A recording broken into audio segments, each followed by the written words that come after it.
I speak to you in the name of God, Father, Son, and Holy Spirit. Amen.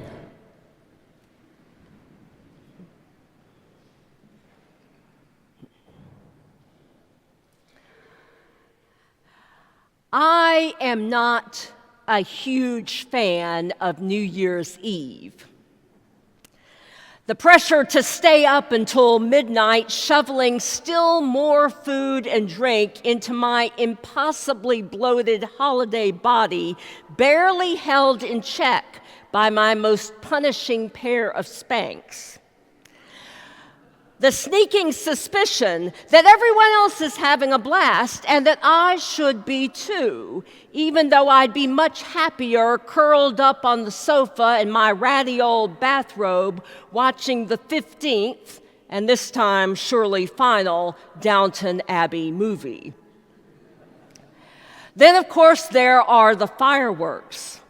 You've heard of Louisiana, the Pelican State. Well, I'm from Mississippi, the pyrotechnic state.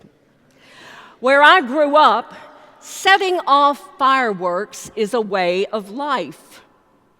People use them not just to mark New Year's Eve, but virtually every other occasion too, from the holidays to the hellish days. From getting married to getting your braces off. From the 4th of July to the 4th anniversary of your 4th cousin passing the bar exam. Now, in spite of all this, I have a rather complicated relationship with explosive devices. You see, when I was 15, a physics professor at the university in my hometown accidentally turned an entire case of those black snake fireworks, you know, the ones that race all around making sizzling noises and puffing smoke. This physics professor accidentally pointed the black snake fireworks in the wrong direction, so that the lovely party we'd all been enjoying suddenly erupted into panic and chaos as people ran for the hills. It looked like we had been transported to ancient Egypt and were members of Pharaoh's court fleeing one of the plagues. But I digress. Today in the life of the church, it is New Year's Eve. This is the last Sunday after Pentecost, the last Sunday of the old liturgical year. Next week, we begin a new year with the first Sunday of Advent. As with any respectable New Year's Eve observance, we have some fireworks today. Fireworks in the form of our scripture readings. Actually, we've been having these for a few weeks now, you may have noticed. Nation will rise against nation, we heard last Sunday, and kingdom against kingdom. There will be earthquakes in various places. There will be famines. This is but the beginning of the birth pangs.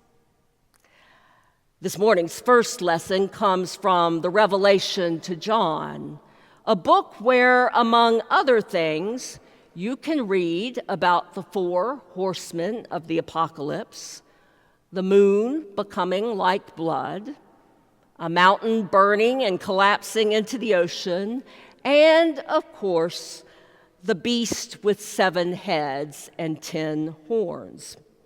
We're only on chapter 1 today, so the language is much tamer, but you can still get a sense of what's ahead. Look, he is coming with clouds. Every eye will see him, even those who pierced him, and on his account, all the tribes of the earth will wail. On his account, all the tribes of the earth will wail. Apocalyptic literature, that is, literature that focuses on the end times and often also on Christ's return to earth in power and great glory, apocalyptic literature like this tends to get a bad rap. It can be fiery, shooting off in all different directions you wouldn't expect, and making people, quite literally sometimes, run for the hills. Some Christians use apocalyptic themes to announce their piety to the world, or at least to those who drive past them on the interstate. In case of rapture, this vehicle will be unmanned, one bumper sticker puts it. Others employ these apocalyptic themes in an apparent attempt to frighten non-believers into being converted, as when those giant billboards ask, "If the apocalypse happened now, would you be left behind?" No wonder so many of us brush off this sort of literature as embarrassingly antiquated and irrelevant. This is unfortunate, though.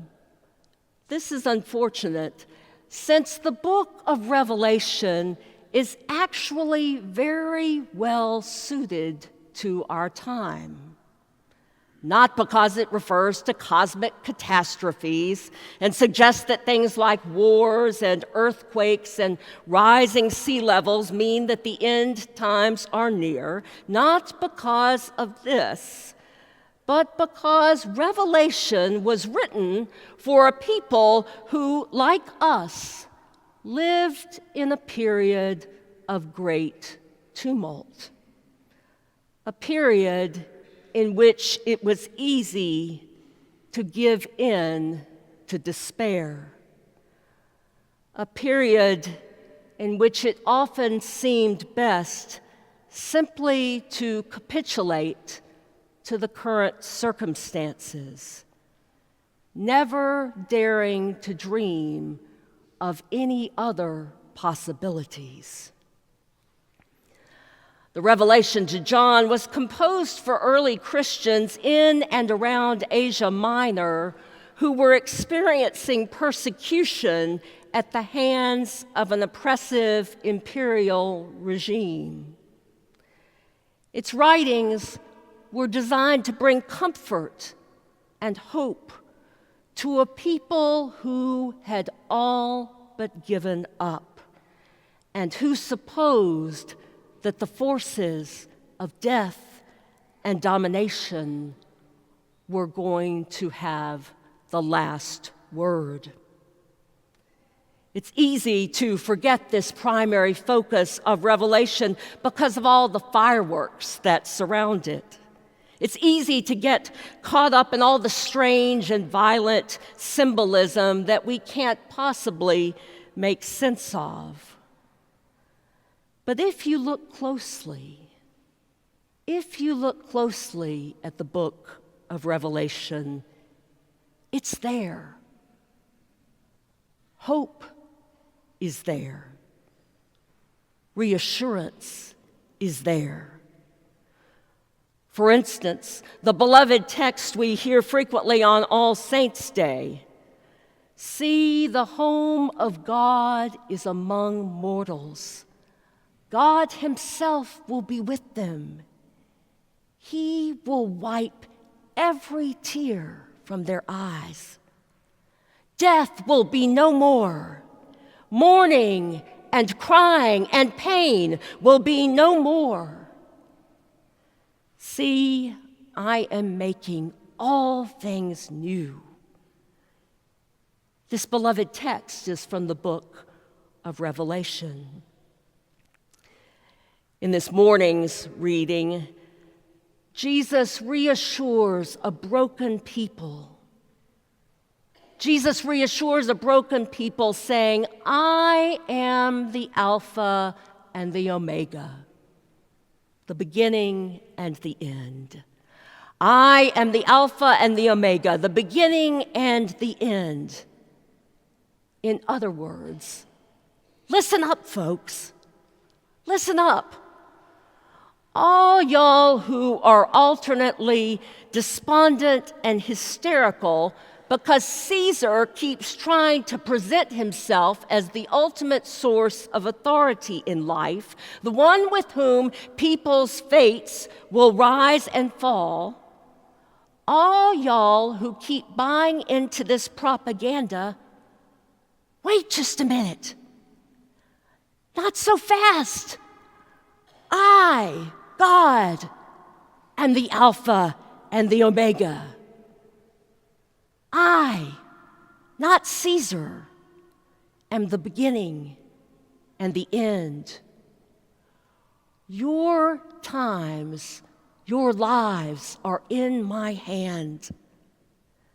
And in that time that is beyond all time, when, as the prophet Isaiah foretold, sorrow and sighing will flee away, in that time beyond all time, when I return, Jesus says, in triumph and great glory, I will set all things right. I will set all things right. I will make all things new. Even the things you were sure were old and broken beyond repair. As the writer Tish Harrison Warren observes, quote, this commitment that God makes here, this is God's definitive response to the longing of the human soul. It is our hope that truth, beauty, and goodness will last, and that evil, sorrow, and death will not. It is the promise that we and all the whole cosmos are not doomed to fate and left on our own, but that we will all be made whole and new. Which strikes me as pretty darn good news as you and I stand on the cusp of this new year, a new year for the church, and soon a new year for the world, too. A world that has many of us on edge. All around us, there are signs of doom and gloom, hints of collapse, and of the end of so many things we have held dear. We seem hopelessly divided as a country. Our perpetual rage at one another expresses itself not only in elections, but in traffic jams, at work, in the checkout line at the grocery, during parent-teacher conferences, during the mass shootings that have become so common we can't keep up with them, and yes, at the Thanksgiving dinner table. Rates of anxiety and depression are through the roof, especially among the young. The poor are getting poorer by the day. The building boom that has been lucrative for some has forced many from the neighborhoods where their families have lived for generations and rendered others homeless. And on top of it all, people whom we love are sick. They are sick, and they are dying, and we can't stop it. And yet, none of these things are the final words about our lives. None of these realities, no matter how painful and foreboding, will have the last say about human existence. Because in this time described by the book of Revelation, this time beyond all time, cancer and loneliness and children playing alone at recess and seniors going to bed hungry will be no more. Worries about a friend's immigration status will be no more. White supremacy and racism will be no more. famine, and global pandemics will be no more. Drug addiction and accidental overdose will be no more. Death will be utterly undone. Tears will be wiped away once and for all. Friends, this is the very essence of our Christian hope. This is the very essence of our Christian hope. And it is a hope that will never, ever disappoint us. Which gives us a choice about how we live right now.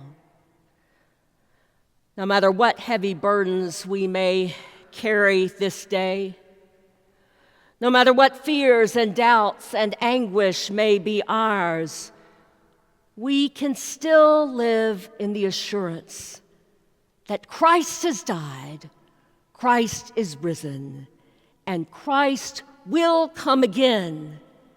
Christ will come again, and his kingdom will have no end. Even now, that kingdom is breaking in through what the collect for the fourth Sunday of Advent calls Christ's daily visitations. Those moments in which, against all odds, we get a foretaste of the joy and the peace that Christ has brought and will bring again. In 1939, King George VI, the man who never wanted to be king and who suffered through literally every speech he ever made. In 1939, King George VI had the unenviable task of trying to lift the British nation's spirits during his annual Christmas radio address. Acknowledging the terrifying uncertainty that had gripped the British people since the nation went to war with Germany, George VI quoted a poem by a sociologist at the London School of Economics. It went like this: I said to the man who stood at the gate of the year, give me a light that I may tread safely into the unknown. And he replied, go out into the darkness and put your hand into the hand of God. That shall be better to you than life and safer than a known way. May such hope give all of us peace and comfort and a way forward on this cusp of a new year. Amen.